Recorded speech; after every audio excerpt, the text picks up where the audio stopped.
अगर आप बोलते हैं तो बोलिए, लेकिन हमारे मुताबिक बोलिए, जैसा हम चाहते हैं वैसा बोलिए, हमारी हां में हां मिलाइए।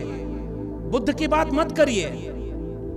अहिंसा की बात फिर होने लगेगी, फिर हिंसा के दाम पर नफरत का व्यापार कैसे होगा कि बंटोगे तो कटोगे। आपके यहां बुद्ध का विचार चल रहा है और हमारे यहां नारा चल रहा है बंटोगे तो कटोगे। अब आप सोचिए, एक ही देश है और कैसे वहां पर कुछ और विचार में जी रहा है, आज यहां पर कुछ और विचार में जी रहा है। तो प्रजासत्ताक दिवस म्हणून तुम्ही अत्यंत आनंदाने मानवता ना।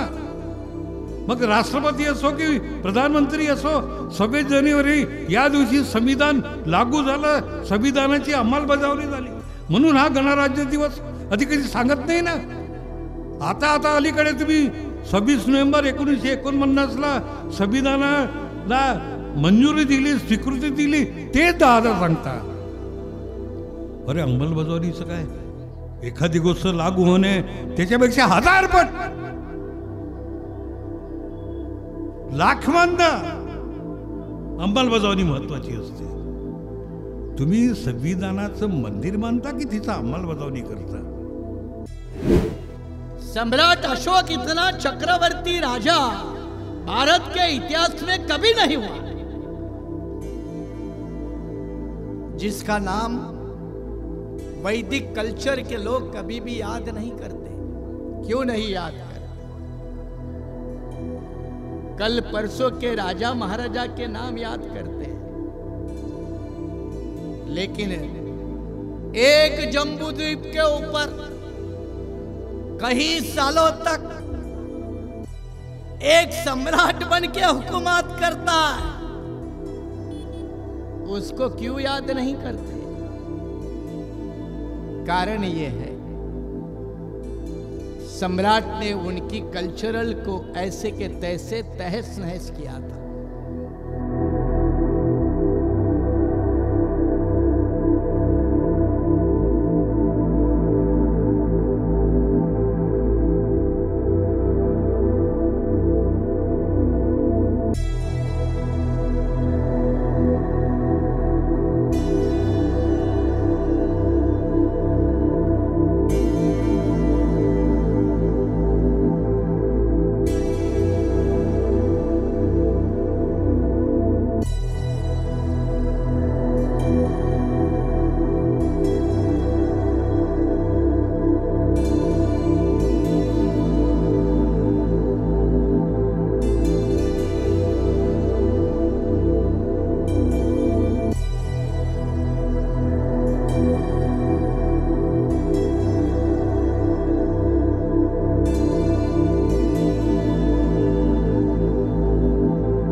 बाबा तेरी कलम के बल पर हम राज करते हैं।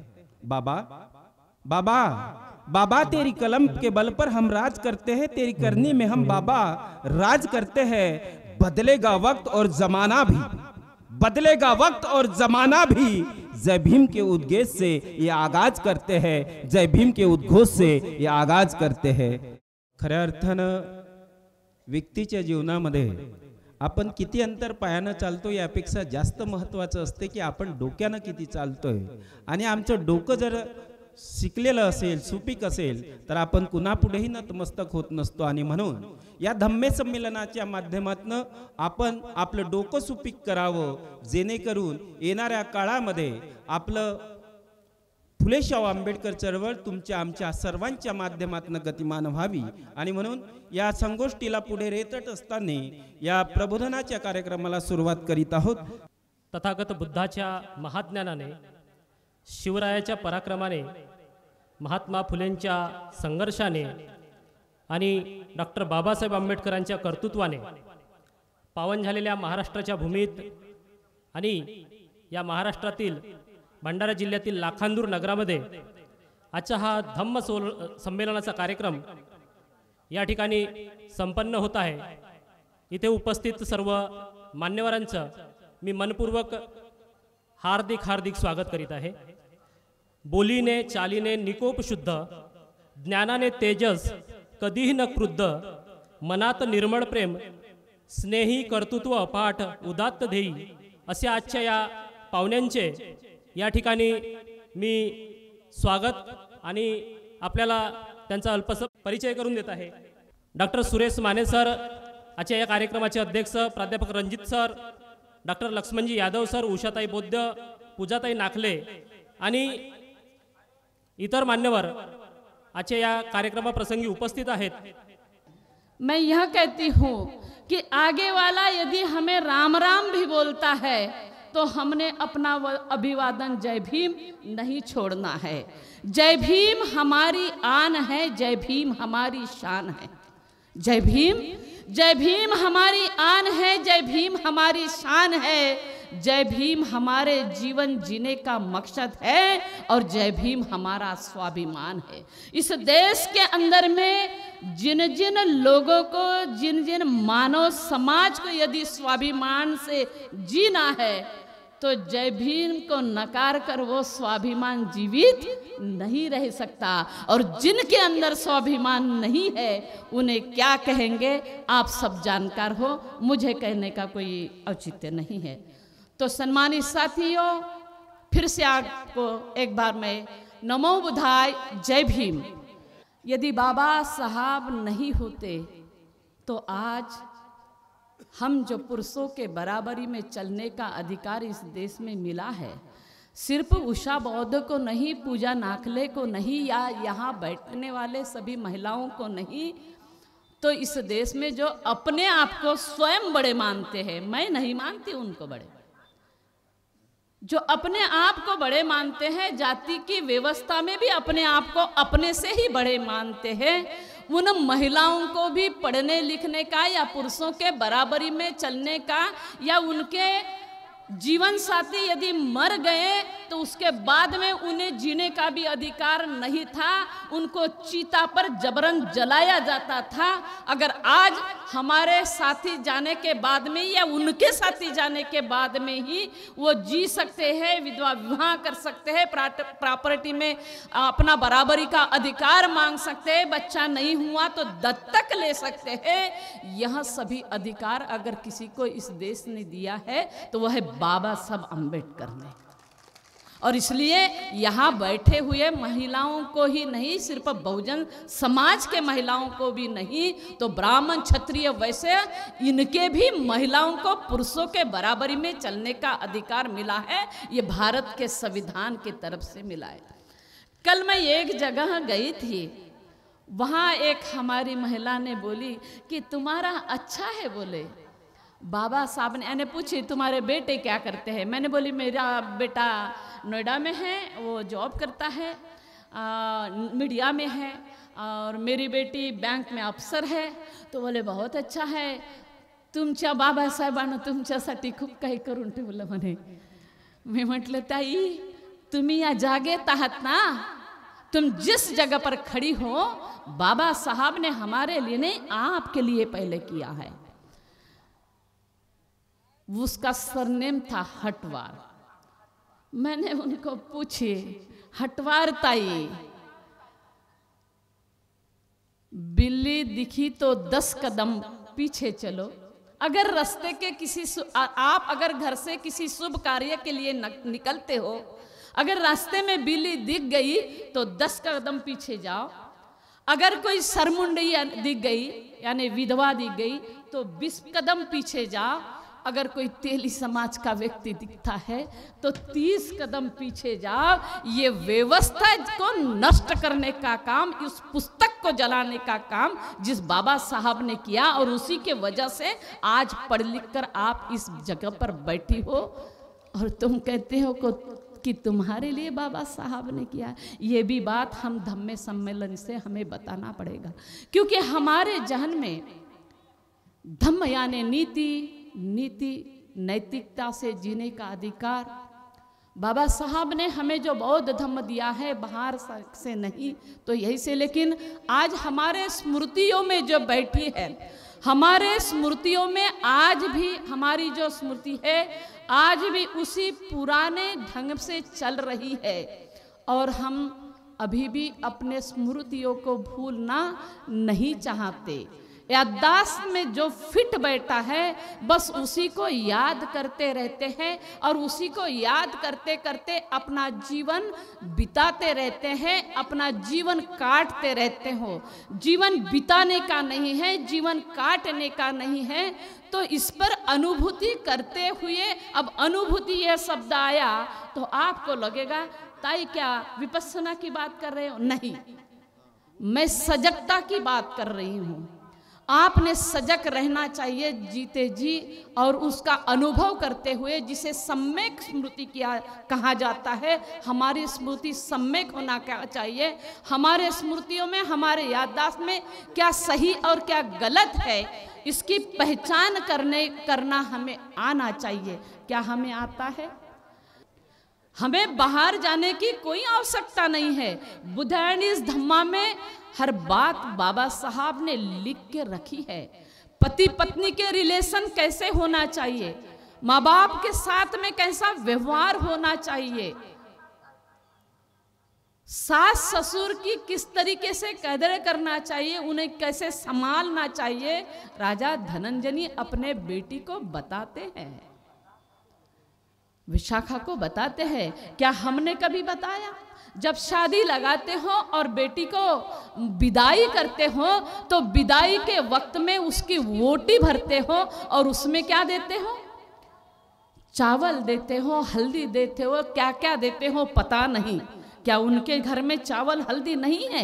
यह किसके संस्कार है?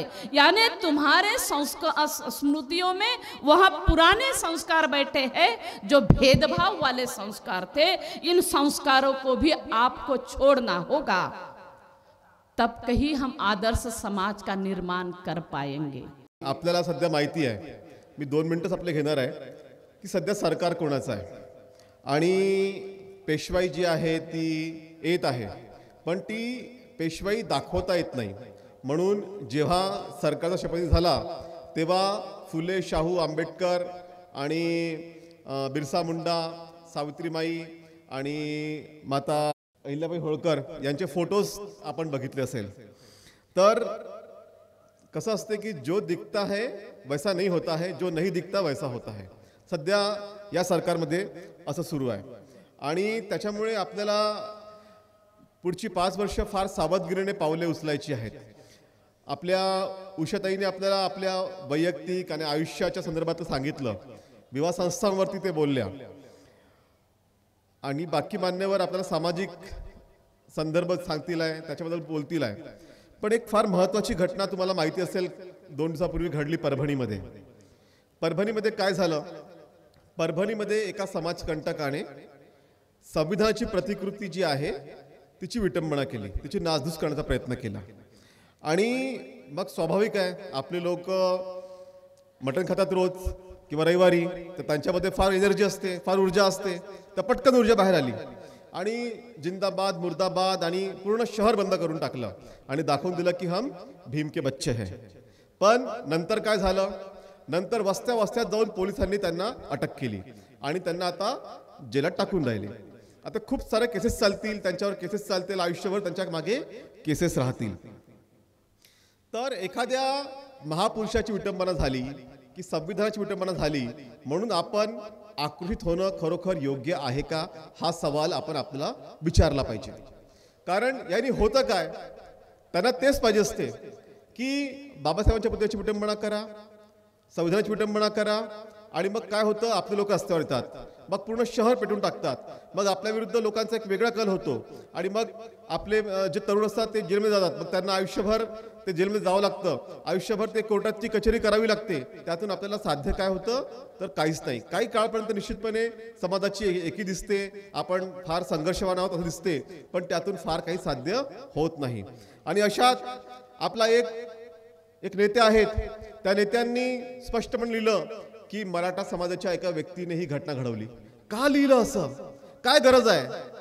मला सांगा, आपण धम्म संमेलन करतोय, धम्म काय सांगतो? मैत्री सांगतो.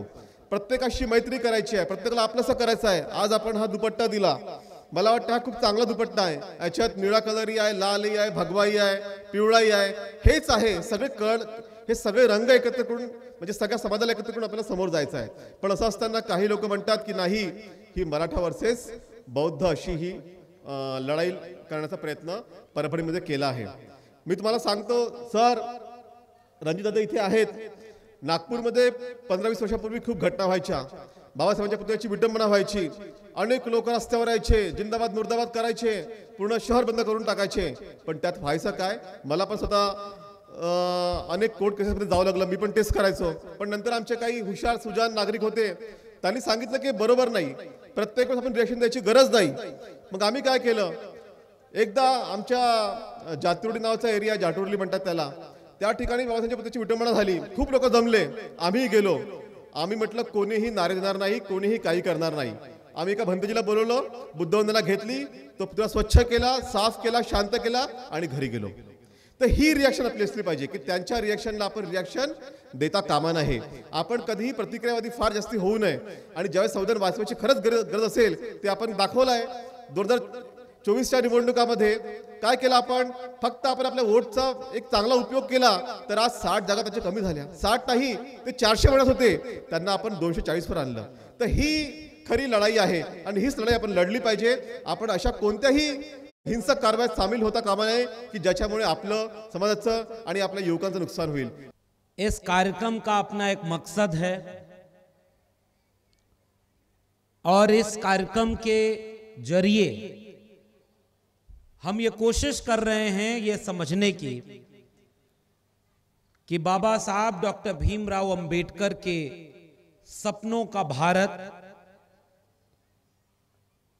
तथागत बुद्ध के विचारों का भारत क्या बन पा रहा है या उसी दिशा में हम जा रहे हैं या नहीं जा रहे हैं.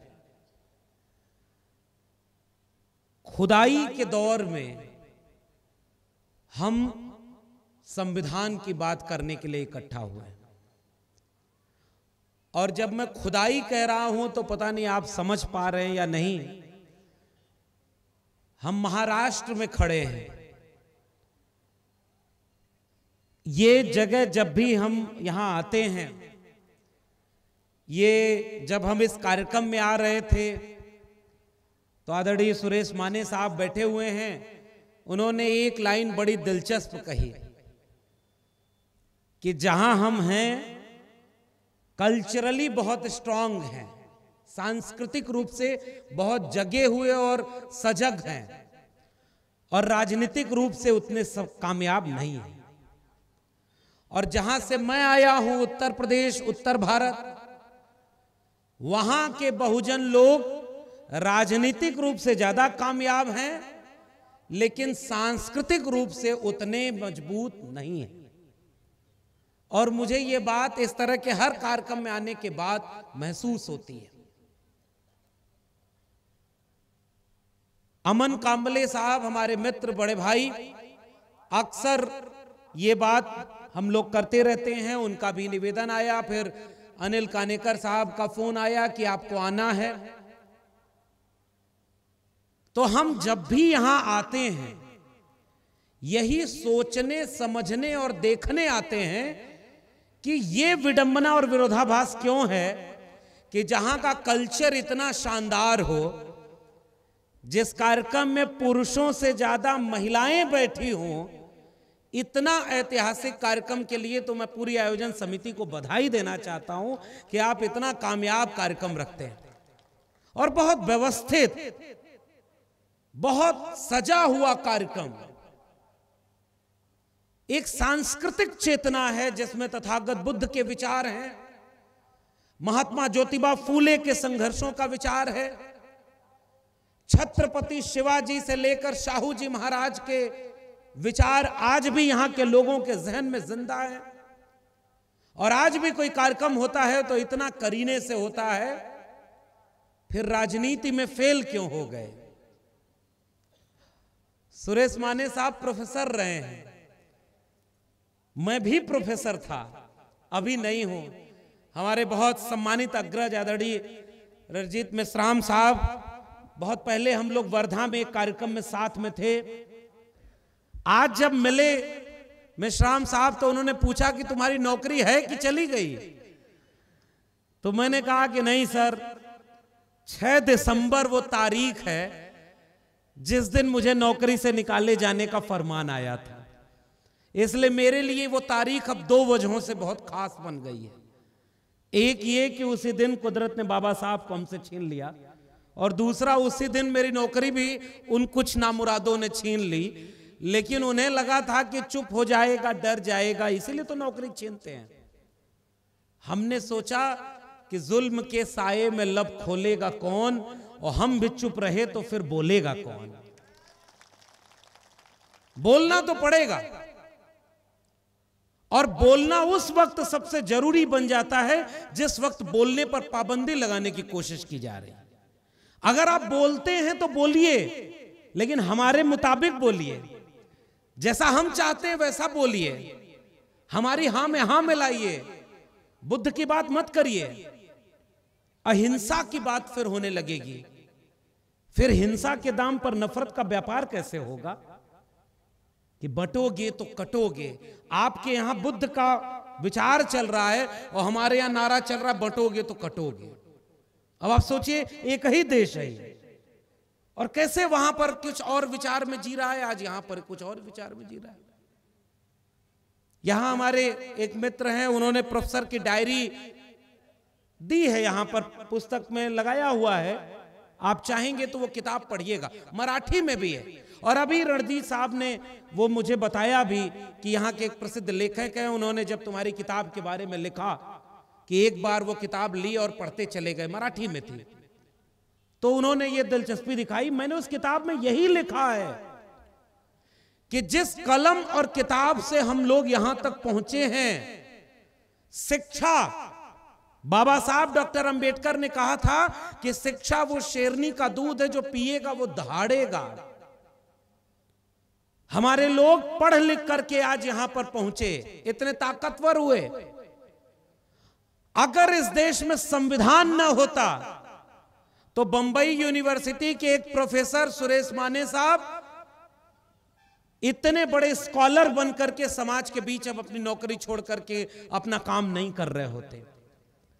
अगर इस देश में संविधान न होता तो इतने वरिष्ठ पत्रकार आदरणीय रणजीत मेश्राम साहब हो, या आज जिनकी आवाज दबाई जा रही हो, ऐसे वक्त में पूरे इंडिया की आवाज बनकर के बुलंदी से पत्रकारिता करने वाले हमारे मित्र अमन कांबले हो, या इस मंच पर जितने लोग बैठे हुए हैं और आप सामने जितने लोग हैं, अगर इस देश में संविधान न होता, हमारे हाथ में कलम और किताब न होती, तो आज हम यहां इतने अच्छे कपड़े पहनकर इतने शानदार कार्यक्रम को यहां आयोजित नहीं कर पा रहे होते। इसलिए हम शिक्षा की बात करने आपके बीच में आए।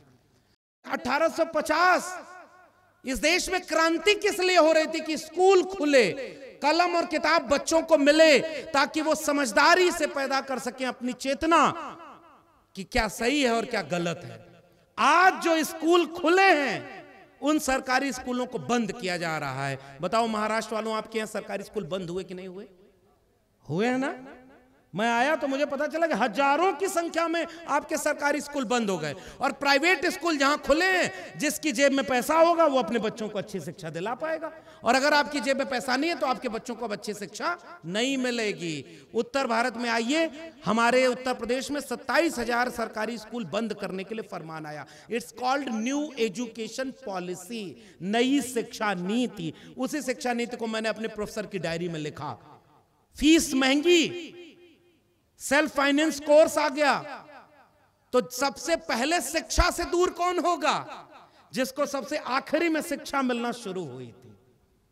इस देश के SC, ST, OBC माइनॉरिटी 90 के बाद तो ये पहली बार ऑर्गेनाइज्ड। अभी माने साहब आते समय रास्ते में कहानी सुना रहे थे कि हमारे माँ और पिता दोनों इलिटरेट थे, और मैं बंबई यूनिवर्सिटी में एक डिपार्टमेंट का HOD तक पहुंचा। 24 बच्चों को अकेले हमने PhD कराई है। इतने स्कॉलर थे कि आज भी नौकरी के लिए लेटर आता रहता है। तो ये शिक्षा के दम पर हुआ। मेश्राम साहब यहां बैठे हुए हैं तो अपनी कलम से, अपनी पत्रकारिता से, अपने ज्ञान से अपना लोहा मनवाया। कांबले साहब विपरीत परिस्थितियों में आवाज इंडिया चला रहे हैं। और हम अगर इस देश में संविधान और बाबा साहब का संविधान और मंडल कमीशन न होता तो यूपी के आजमगढ़ के किसी गांव में हम भी गाज भैंस चरा रहे होते। लेकिन आज यहां पहुंचे हैं तो मंडल कमीशन और भारत के संविधान की वजह से पहुंचे हैं।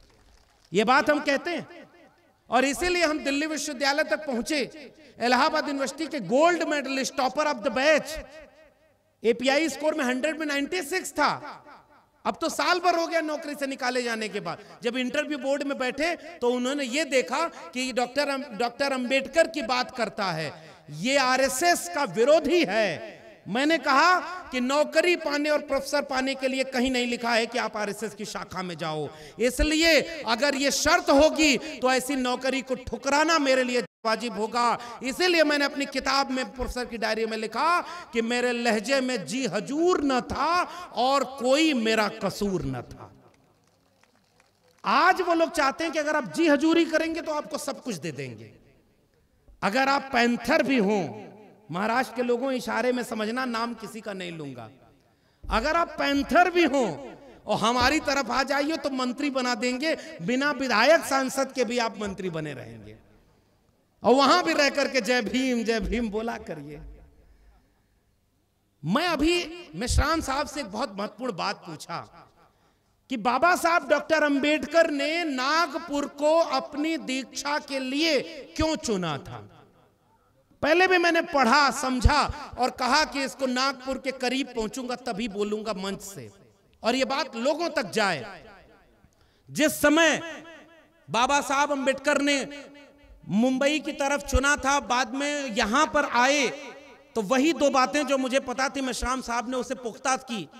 एक तो ये नागपुर नागवंशी परंपरा का, हमारे शासकों का, इतिहास का एक बड़ा केंद्र रहा और दूसरा कि नागपुर उस विचारधारा का भी केंद्र था जिसको बाबा साहब अंबेडकर इस देश और संविधान के लिए सबसे बड़ा खतरा मानते थे।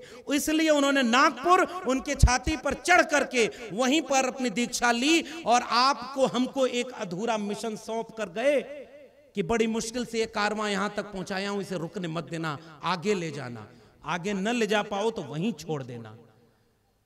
आज हम भी चाहते हैं कि हमारे घर में कोई अंबेडकर हो, कांशीराम हो, लेकिन हमारे घर में ना हो, पड़ोसी घर में हो। हमारा बच्चा तो अच्छी जगह नौकरी करे, अच्छी शादी विवाह हो, अच्छा घर बनवा ले, यहाँ लाखानदूर में भी एक घर रहे, एक घर नागपुर में रहे और अगर अच्छी नौकरी रहे तो दिल्ली में भी एक घर बनवा ले। और समाज की चिंता कौन करे? पड़ोसी करे। हाकिमे शहर क्यों किसी बात पर अब ठौर करे, उसकी मर्जी है, जिसे चाहे उसे गौर करे। सोचते सब हैं जरूरी है बगावत, लेकिन चाहते ये है कि आगाज कोई और करे। समझ पाए?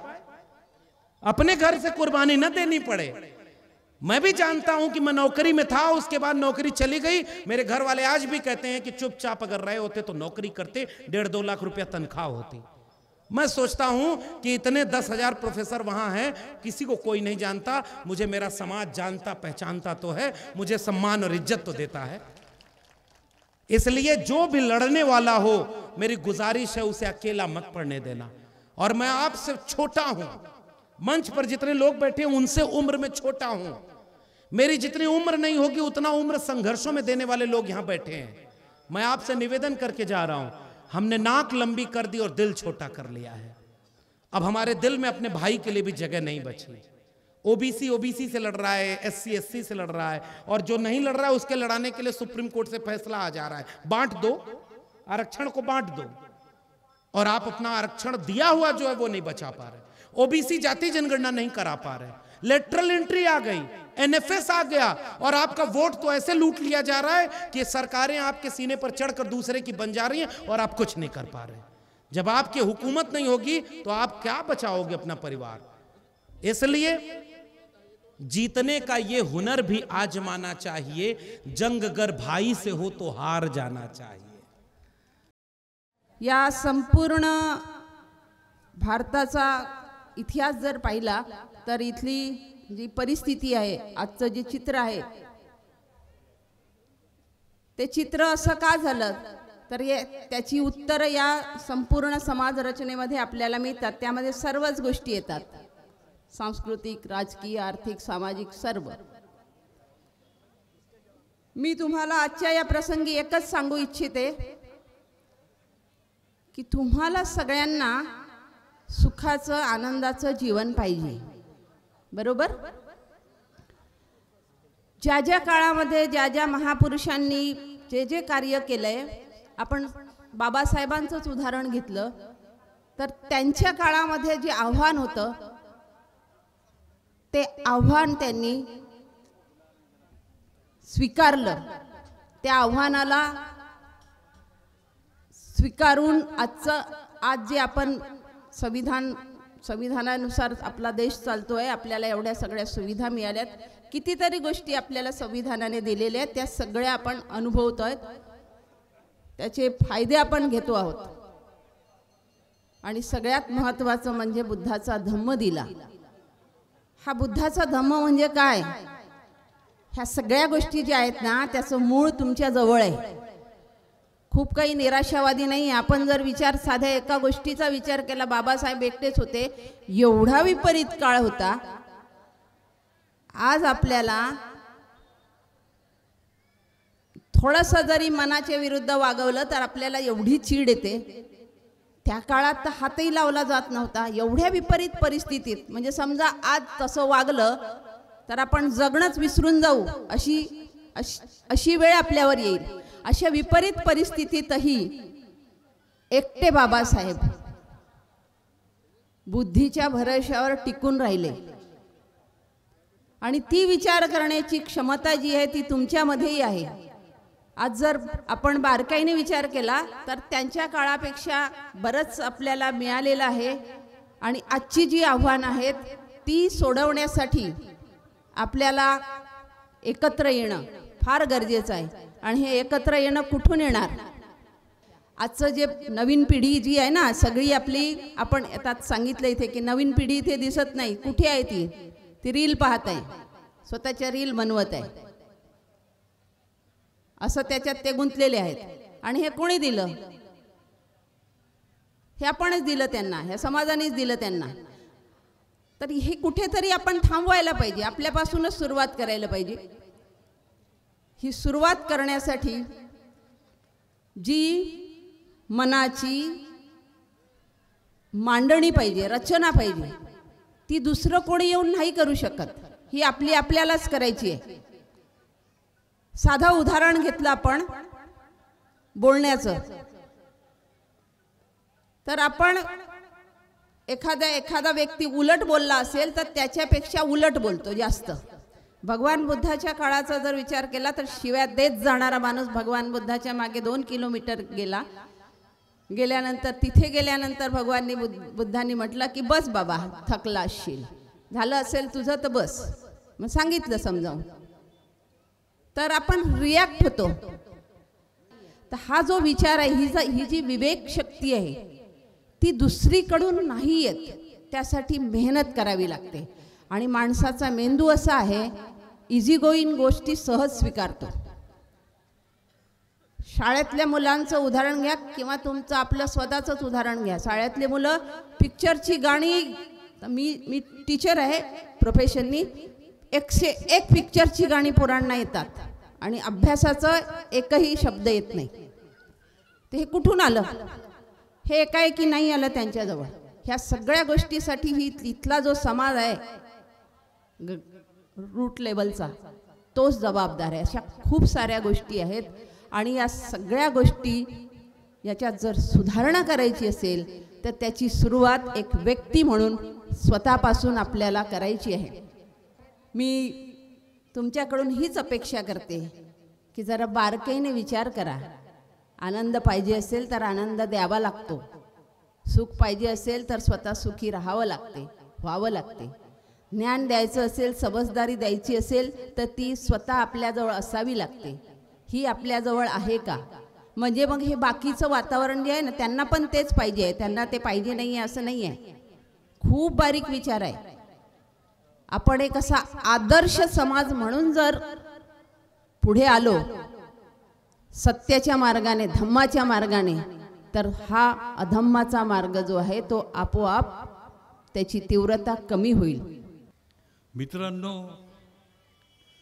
बाबासाहेब आंबेडकरांनी सतत 38 वर्ष संघर्ष केला. 1918 ते 1956 पहिल्यांदा 1918ला साऊथ ब्युरो कमिशन आलं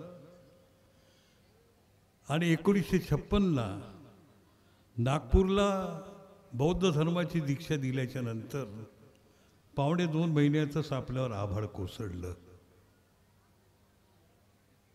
18च्या साऊथ ब्युरो कमिशनच्या नंतर 27ला सायमन कमिशन आलं, 42ला क्रिप्स कमिशन आलं, त्यानंतर अजून 2-3 कमिशन आल्या. 200 वर्ष या देशावर इंग्रजांचं राज्य राहिलं आणि या राज्यकारभाराचा सुतोवाच घेण्याच्यासाठी ते खासदारांचं एक शिष्टमंडळ इंग्रज सरकार पाठवायचे आणि त्या शिष्टमंडळाचा जो प्रमुख असायचा त्याचं ते नाव द्यायचे, जसं साऊथ ब्युरो कमिशन किंवा सायमन कमिशन किंवा क्रिप्स कमिशन. एक लक्षात घेतलं पाहिजे, 1920च्या नंतर महात्मा गांधींचा उदय झाला.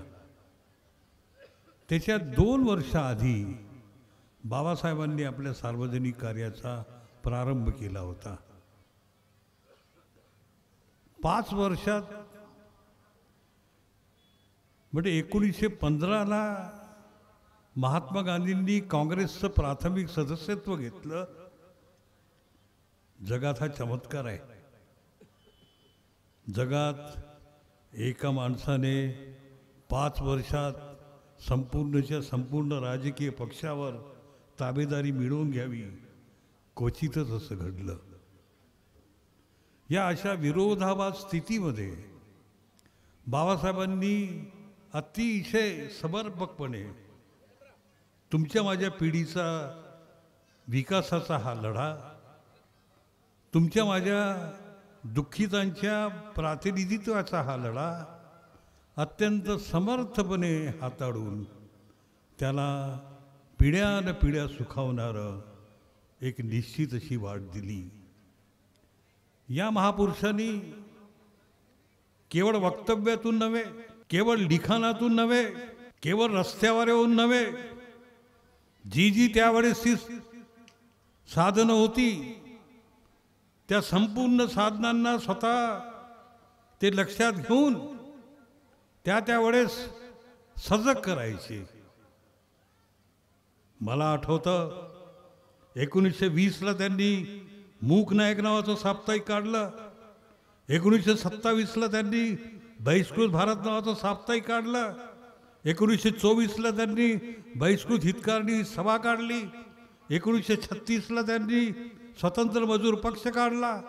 1942ला त्यांनी all India schedule caste federation काढली. 1956ला त्यांनी रिपब्लिकन पक्षाचं स्वप्न पाहिलं. बाबासाहेबांच्या या संघर्ष इतिहासात शेवटच्या काळात जे जे तुमच्या माझ्या आपल्या पिढींच्या संबंधातलं जे जे उन्नयनाचं होतं ते त्यांनी सांगितलं. पण जे देशासाठी, देशावर येणाऱ्या राज्यकर्त्यांसाठी, देशात येणाऱ्या नंतरच्या पिढींसाठी जे त्यांनी आवाहन केलं, ज्या सूचना केल्या, जी मार्गदर्शक तत्व सांगितली, मनातलं जे दुःख सांगितलं, ते केवळ अस्पृश्यांसाठी किंवा ओबीसीसाठी नाही, ते संबंध देशासाठी सांगितलं. कदाचित 25 नोव्हेंबर 1949ला संविधान देतानाच्या 1 दिवस आधी त्यांनी संविधान सभेपुढे जे 1.5 तासाचं प्रदीर्घ भाषण केलं, अजरामरचं भाषण आहे. किंवा 22 डिसेंबर 1952 पुणे येथे वकील आणि न्यायाधीशांच्या परिषदेमध्ये ते जे बोलले ते अविस्मरणीय भाषण आहे. काय 1951 त्यांनी मुंबई आकाशवाणीला जी मुलाखत दिली, अविस्मरणीय भाषण आहे. किंवा शेवटच्या काळात त्यांनी या देशातल्या बुद्धिवंतांना, या देशातल्या राज्यकर्त्यांना जे खुले पत्र दिलं, पिढ्याने पिढ्या जागवणारा तो संदेश आहे. आज मला असं वाटतं बाबासाहेबांनी तुमच्या माझ्यासाठी काय सांगितलं ते जितकं जास्त महत्वाचं आहे, तितकंच त्यांनी या देशासाठी जे मोलाचं सांगितलं ते कदाचित एक पाऊल जास्त महत्वाचं आहे. आता संविधानिक नीतिमत्ता हे सांगताना बाळासाहेब काय लिहितात? Constitutional morality. बाळासाहेब असं म्हणतात की ही जी तुम्हाला अट सांगतोय, ही अट, ही संविधानात्मक नीतिमत्ता या देशातल्या लोकांना ती पाळावी लागेल. आणि हे सांगताना बाबासाहेब म्हणतात अमेरिकेचा पहिला अध्यक्ष जॉर्ज वॉशिंग्टन, हे बाबासाहेबांनी लिहिलं आहे, हे बाबासाहेबांनी सांगितलं आहे, ही बाबासाहेबांनी काळजी नमूद केली आहे, ही 1956 नमूद केलेली आहे, ते खुल्या पत्रातनं केली आहे, विस्मरणात टाकून दिलंय. भाग्य आहे की अजून केराच्या टोपलीत नाही टाकलं. तिथे बाबासाहेब म्हणतात की अमेरिकेचा अध्यक्ष जॉर्ज वॉशिंग्टन, अमेरिका स्वतंत्र झाल्याच्या बरोबर पहिला राष्ट्राध्यक्ष होण्याचा मान वॉशिंग्टनला मिळाला. बाळासाहेब म्हणतात की जॉर्ज वॉशिंग्टनवर अमेरिकेची मंडळी, अमेरिकेची माणसं इतकं प्रेम करायचे, लिहून ठेवलंय हा, इतकं प्रेम करायचे की त्याला साक्षात देवाचं रूप मानायचे म्हणे वॉशिंग्टनला. वॉशिंग्टन 10दा जरी निवडणुकीत उभा राहिला असता तरी अमेरिकेतला माणूस त्यांच्या विरुद्ध उभा नाही राहू शकला असता. इतका लोकप्रिय जॉर्ज वॉशिंग्टन होता, हे बाबासाहेब म्हणतात. राष्ट्राध्यक्ष झाल्याच्या नंतर 5 वर्षाची मुदत संपल्याच्या नंतर वॉशिंग्टननी सरळ सांगितलं म्हणे, मला दुसऱ्यांदा अध्यक्षपदासाठी उभं राहायचं नाही. कॉन्स्टिट्यूशन मॉरॅलिटी समजावून सांगताना बाबासाहेबांनी खुल्या पत्रात हे नमूद केलं आहे या देशातल्या लोकांना की तो मोह करू नका. तुम्ही पंतप्रधान असाल की खासदार असाल की आमदार असाल, त्या जागेवर वारंवार निवडून येण्याची इच्छा बाळगू नका. ही तुमची कॉन्स्टिट्यूशनल मॉरॅलिटी आहे. अरे अमेरिकेचा अध्यक्ष 10दा जरी निवडून उभा राहिला असता तरी निवडून जाऊ शकतो. तो आपल्या देशातल्या लोकांना सांगतो, मी एकदा निवडून आल्याच्या नंतर 5 वर्ष अध्यक्ष राहिल्याच्या नंतर मी नाही राहणार म्हणे आता उभा. राजाशाहीच्या विरुद्ध मी लढा दिला. अमेरिकेच्या राजेशाहीच्या विरुद्ध लढणारा मी अध्वर्यू, मी नेता.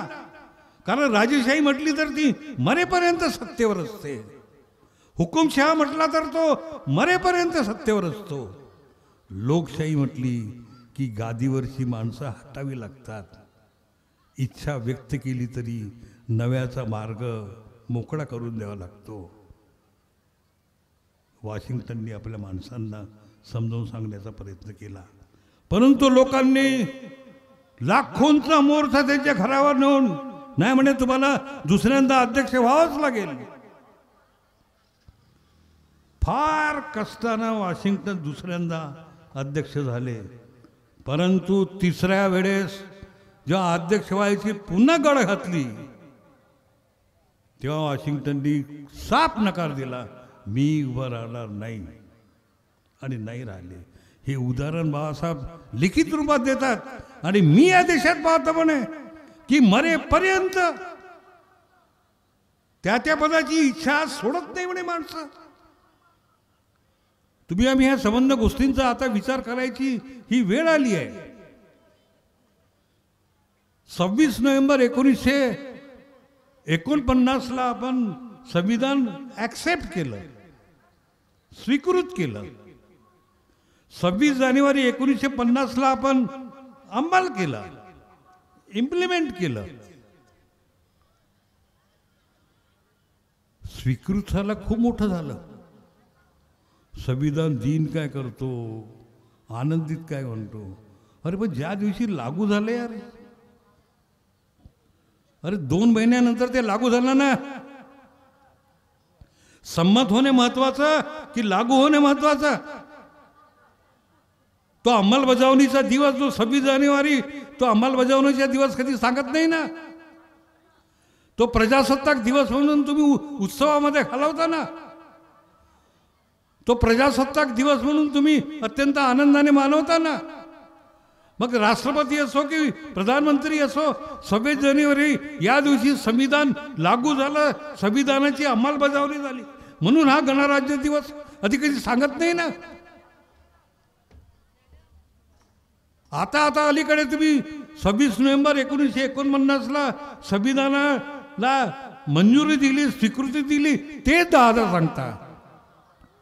अरे अंमलबजावणीचं काय? एखादी गोष्ट लागू होणे त्याच्यापेक्षा 1000 पट, लाखवंद अंमलबजावणी महत्वाची असते. तुम्ही संविधानाचं मंदिर मानता की तिचा अंमलबजावणी करता? बात कहां से शुरू करे और कहां से खत्म करे, ये दास्तां तो लंबी है. किसी शायर ने ठीक कहा है, ना मैं कह पाऊंगा ना तुम सुन पाओगे. कहना भी थकान जैसा है और सुनना भी थकान जैसा है. फिर भी सुनना और सुनाना ये समय की जरूरत है. आज जब देश के चारों हिंदू राष्ट्र की दुहाई देने वाले लोगों की कमी नहीं है, नारे लगाने वालों की कमी नहीं है, काम करने वाले लोगों की कमी नहीं है, शासन प्रशासन यंत्रणा का गैर इस्तेमाल करने वाली यंत्रणा की कोई कमी नहीं है. ऐसे हालत में आप बौद्ध धम्म सम्मेलन लगाते हो, आपका काम वही चिड़िया जैसा है. आप भी अपनी एक मिसाल बनाना चाहते हो, आप भी एक नई पहल करना चाहते हो, और ये नई पहल जब करते हो तो हमें इस बात को भी समझना पड़ेगा कि हमें बार बार ये नई पहल क्यों करनी पड़ती है. क्यों ना हम किसी लेवल पर स्टेबलाइज होते, क्यों ना हमारी एक सामाजिक राजनीतिक कल्चरल लेवल की एक स्टेबिलिटी आती. और जवाब ये है कि स्टेबिलिटी आने के लिए किसी भी बदलाव के चक्र को एक ड्यूरेबिलिटी की जरूरत होती है, ज्यादा समय तक चलने की जरूरत होती है. और अगर वो ज्यादा समय तक नहीं चला तो कुछ समय तक चलने के बाद फिर वो ओरिजिनल पोजीशन पे आ जाता है. हमारी अवस्था वही है. हम 100 कदम आगे चलते हैं और दूसरी बार 90 कदम हम वापिस आते हैं. 10 कदम हमारा बैंक बैलेंस होता है, फिर हम 110 कदम आगे चलेंगे, फिर हम 100 कदम पीछे आएंगे, फिर हमारा बैंक बैलेंस 10 होता है. अनेक महापुरुषों ने ये बात हमें बार बार समझाई, हमारे समझ में नहीं आई. हर महापुरुष ने अपनी अपनी बात अलग अलग ढंग से रखी. उनका भी एक सामाजिक विद्रोह, एक आंदोलन कहीं न कहीं कल्चरल लेवल पे एक टप्पे पर आकर थम गया। चाहे वो महात्मा फुले का हो, चाहे रविदास जी का हो, चाहे कबीर का हो, चाहे पेरियार जी का हो, चाहे बाबा साहब का हो। और बाबा साहब का जो 3-4 दशकों का सामाजिक बदलाव का आंदोलन, सामाजिक सुधारना के बाद, राजनीतिक अधिकारों के बाद, जब वो एक कल्चरल लेवल पे पहुंचा तो उन्होंने हमें भी याद दिलाया था। हमें क्या याद दिलाया था कि एक बहुत बड़ी एक हमारी कल्चरल लीगेसी है, उसका हम रिवाइवल करने जा रहे हैं, जिसका इस भारतवर्ष में नामो निशान मिटाया गया है, उसका रिवाइवल हम करने जा रहे हैं। और जब रिवाइवल करने जा रहे हैं तो रिवाइवल करने वाले लोगों की यह जिम्मेदारी है कि इसको वो बरकरार रखे। सवाल यह आता है कि 1956 के क्रांति को क्या हम लोग बरकरार रख पाए हैं? हम हिसाब किताब लगाते हैं, दूसरों ने क्या किया, दूसरों ने क्या किया, इसका जरूर हिसाब किताब लगाना चाहिए, लगाते हैं। लेकिन हमने क्या किया उसका भी तो हिसाब किताब लगना चाहिए। और जब मैं ये कह रहा हूं कि दूसरों ने क्या किया, ये तो जरूर सोच समझे, लेकिन हमारी गलतियां कहाँ हुई इसको भी तो ध्यान में रखना चाहिए। और जब मैं हमारी गलतियां क्या हुई, तो जिनको कुछ बुनियादी सच समझने की औकात नहीं होती, जिनको रियल ट्रूथ समझने की औकात नहीं होती, मैं शब्द इस्तेमाल कर रहा हूं औकात। औकात इंग्लिश में कहा जाता है कैपेसिटी, और हिंदी में अगर मैं इसका ट्रांसलेशन करूं तो जिनके पास औकात नहीं है उनको नालायक कहा जाता है।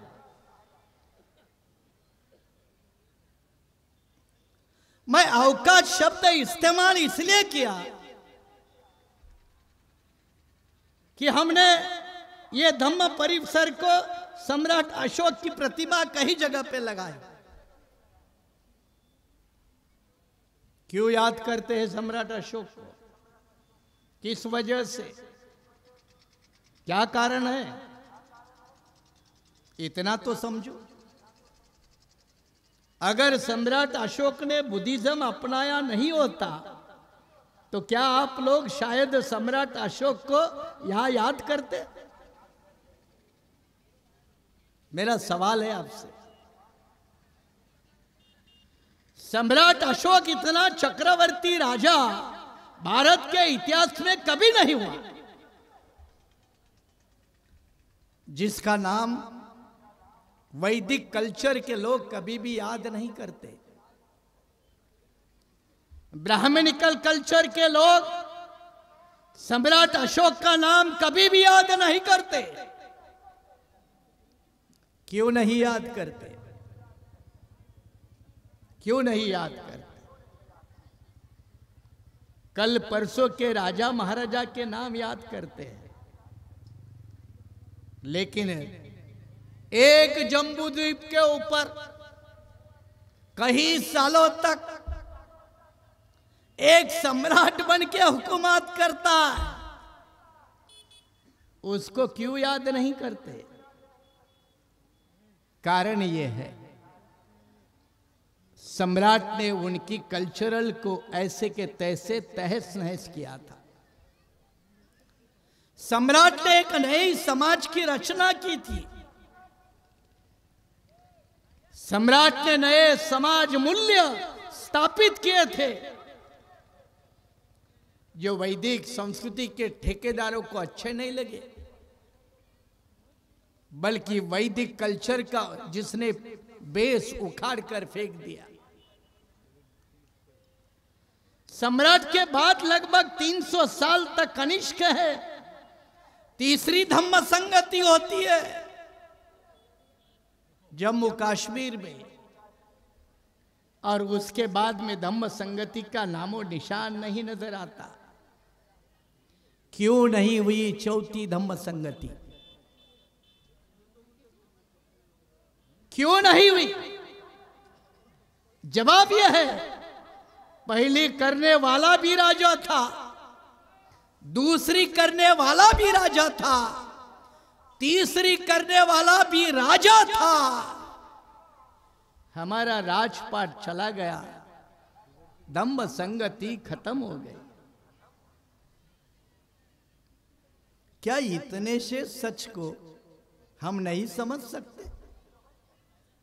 कितने हम प्रज्ञावान, कितने हम बुद्धिवान, कितने हम पढ़े लिखे। जो समाज, जो तबका बेसिक सच्चाई को नहीं समझ सकता, वो कितना भी चाहे ऊंचाई कैसे पकड़ पाएगा, कैसे हासिल करेगा? अरे चलो ये मिसाल छोड़ दे, दूसरी तरफ मुगल सल्तनत की इतिहास को आप अच्छी तरह से जानते हैं। 800 साल कायम थे, कोई चैलेंज नहीं था। कोई गजनी था, कोई गोरी था, कोई मोहम्मद था। 800 साल चले, अपनी व्यवस्था बनाए रखी। 800 साल के बाद उतर गए, रास्ते पे साइकिल की टायर की पंक्चर दुकान निकालने वाली दुकान खोलनी पड़ी। रास्ते के किनारे पे रेवड़ी बेचने वाली चारपाई लगानी पड़ी। क्या इस सच को हम नहीं समझ सकते? क्या इस सच को समझने वाली ऊंचाई हमारे में कभी पैदा नहीं होगी?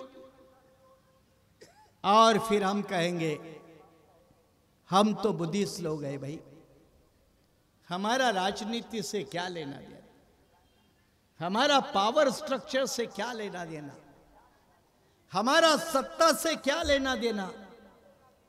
ये कौन कहेंगे? सोशल वर्कर कहेंगे। ये कौन कहेंगे? सोशल लीडर कहेंगे। ये कौन कहेंगे? बौद्ध धम्म के काम करने वाले अनुयायी करेंगे।